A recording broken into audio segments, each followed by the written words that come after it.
Layo ng Department of Public Works and Highways na mapagaan ang transportasyon ng mga kababayan natin sa Eastern Visayas kasunod yan ng planong rehabilitasyon sa San Juanico Bridge. Kumuha tayo ng detalye kay Micael Aviso.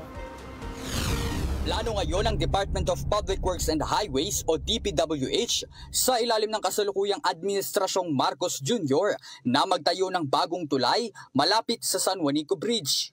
Ito'y para makapagbigay daan hindi lang sa publiko kundi sa napipintong rehabilitasyon ng 52 taong gulang na tulay.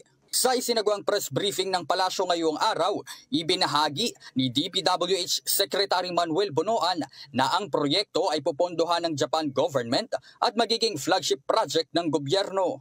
Samantala, ang pinayagan lang na dumaan sa San Juanico Bridge ay ang mga sasakyan na may bigat na nasa 3 tonelada. Magkakaroon din ito ng free shuttle para sa mga commuter.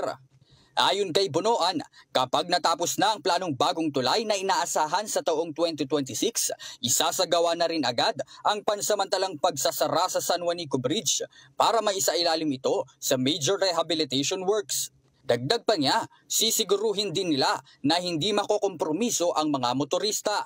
Due to the impact of the closure of our limiting the load on San Juanico Bridge, but I think ang panaman natin dito, the Philippine Ports Authority is actually trying to make yung alternative routes from Luzon going already to Leyte without passing San Juanico Bridge. Layunin din ito na makapagbigay ng safety access at masiguro na tuloy-tuloy ang paghahatid ng mga serbisyo at supply ng mga produkto at pagkain.